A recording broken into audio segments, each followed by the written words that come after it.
तीसरे मुकाबले से पहले सूर्य कुमार यादव ने बनाई नई प्लेइंग 11 और टीम में किया बड़ा बदलाव। तो गंभीर फैसले के साथ गौतम गंभीर भी आ चुके हैं अब टीम इंडिया को नए तरफ ले जाने के लिए। और कोच गौतम गंभीर है जो उनको भी अकल आ चुकी है कि यार इतने ज्यादा जो बदलाव करने वो नेसेसरी नहीं है और किस तरीके से टीम इंडिया को चलाना है। अब कहीं ना कहीं गौतम गंभीर अब समझ गए हैं और अब उन्होंने तीसरे मुकाबले से पहले बड़ा फैसला ले लिया है। किस तरीके की होगी टीम इंडिया के लिए तीसरी प्लेइंग 11 चलिए जानते हैं और क्या कुछ गंभीर फैसले लिए गए हैं इस तीसरे प्लेइंग 11 से पहले, ये सारी फटाफट चीजें को जानते हैं। और इस वीडियो को हम तीन अगले स्टेप करके देखेंगे कि कौन से खिलाड़ी बाहर जाएंगे, कौन से खिलाड़ी अंदर आएंगे यानी प्लेइंग 11 में आएंगे, और तीसरा और लास्ट स्टेप होगा कि भारतीय टीम की प्लेइंग 11 आखिरकार किस तरीके से आपको दिखने वाली है। अगर आप लोग देखोगे तो हमें तीसरे मुकाबले में बिना बदलाव के जाना ही नहीं चाहिए।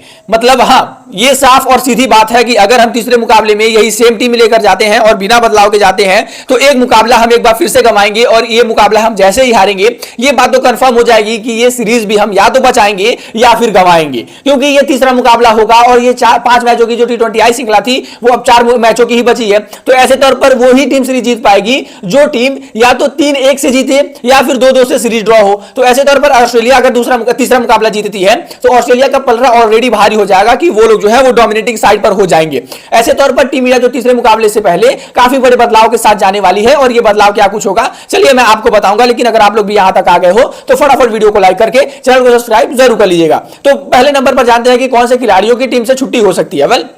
वैसे तो 3 खिलाड़ी हैं जिनकी प्लेइंग 11 से छुट्टी ही होनी चाहिए, लेकिन मुझे लगता है कि 3 नहीं 2 खिलाड़ियों की टीम से विदाई तो हो ही जानी चाहिए।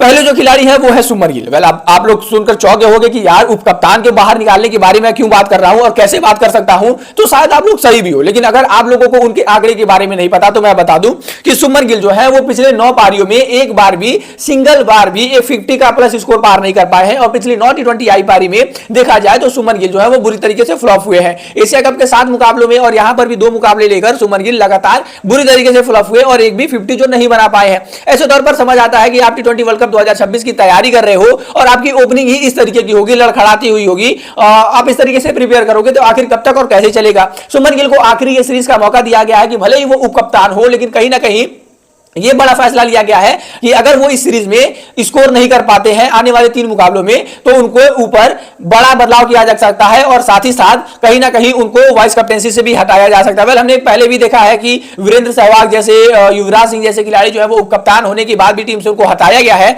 तो ऐसे तौर पर ये इसमें कोई दो राय नहीं है कि इनको भी हटाया जा सकेगा। यानी पहले खिलाड़ी ये हो गए। दूसरे खिलाड़ी शिवम दुबे। आप लोग कहोगे कि भाई शिवम दुबे ने गलती क्या की, उस खिलाड़ी ने 2 गेंदें खेली और शिवम दुबे आखिरकार बाहर क्यों जाना चाहिए। तो मैं आपको बताऊं, दरअसल शिवम दुबे अपनी गलती की वजह से नहीं बल्कि मैनेजमेंट और टीम कप्तान की गलती की वजह से बाहर न जाने चाहिए, क्योंकि शिवम दुबे हैं एक ऑलराउंडर से खिलाड़ी और ऑलराउंडर को काम क्या होता है भाई, बीच के ओवरों में आगे 2-3 ओवर डाल देने, 1 ओवर डाल देने, कितने भी ओवर डाल के अपनी टीम के लिए कम से कम जो है वो अंतिम के ओवर के लिए जो हमारे पेस गेंदबाज होते हैं उनकी गेंदबाजी बताएं, उनकी एनर्जी बताएं और साथ ही साथ बल्लेबाजी को योगदान दे दें।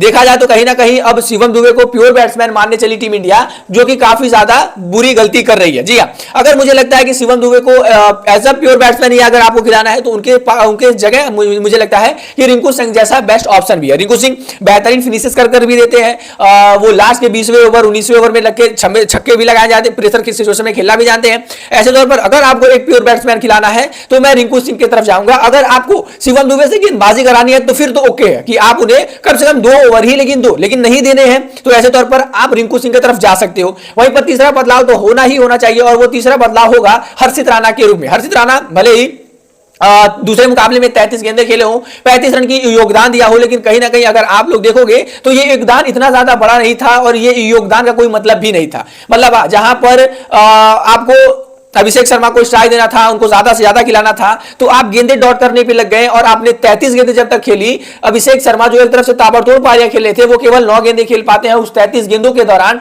तो आपको समझ आता है कि आपने क्या कुछ ब्लंडर किया है। वहीं पर जब आप गेंदबाजी करने आते हो तो आप 2 ओवर में ही समथिंग 27-28 रन खा जाते हो 14 की इकोनॉमी के साथ। तो ये आपको पता चलता है कि आपकी गेंदबाजी भी कुछ खास जो है वो प्रभावित है नहीं। ऐसे तौर पर ये 3 खिलाड़ियों के ऊपर जो है वो बड़ा बदलाव होना चाहिए और जिसमें से 2 खिलाड़ी तो प्लेइंग 11 से बाहर जाने ही चाहिए। वहीं पर अगर देखा जाए कि कौन से खिलाड़ी टीम में आ सकते हैं तो अब बातें करते हैं उनके बारे में। तो अब टीम में जो है वो आ सकते हैं सबसे बड़े खिलाड़ी विश्व के इस प्रेजेंट टाइम में नंबर 1 टी20 गेंदबाज भी कहा जाए तो गलत नहीं होगा। और भारतीय टीम के लिए इतने ज्यादा विकेट ले चुके हैं ये गेंदबाज, जिन्होंने अभी तक टी20 के हिस्ट्री में किसी भी गेंदबाज, इवन जसप्रीत बुमराह के भी नाम वो रिकॉर्ड नहीं है।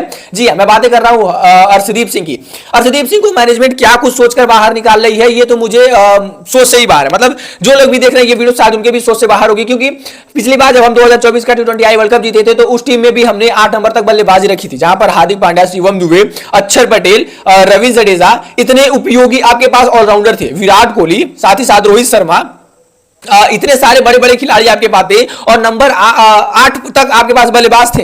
लेकिन फिर भी अर्शदीप सिंह को जगह मिला था। लेकिन आखिरकार इस युवा टीम में देखा जाए तो ना ही हार्दिक पांड्या, ना ही रविंद्र जडेजा, ना ही रोहित शर्मा, ना ही विराट कोहली, तो इतने बड़े बड़े खिलाड़ी होने के बाद भी आखिर कैसे और क्यों अर्शदीप सिंह की जगह नहीं बन पा रही है, ये चीज मुझे समझ नहीं आ रही है। वहीं पर आप देखोगे तो इनकी वापसी होनी ही होनी तय है। अगर नहीं होती है तो यह टीम इंडिया का दुर्भाग्य होगा और शायद अब उनको अर्शदीप सिंह को घर भी भेज देना चाहिए, क्योंकि ऑस्ट्रेलिया में जहां पर स्विमिंग कंडीशन होती है, अगर आप एक फेयर पेसर को ही नहीं खिलाओगे तो फिर आप किसको खिलाना चाहोगे। वेल, ये हो गया बड़ा बल्ला। और बात करते हैं लास्ट प्लेइंग 11 के बारे में, तो टीम इंडिया के लिए एक बार फिर से ओपनिंग करते अभिषेक शर्मा और सुमन गिल दिख जाएंगे।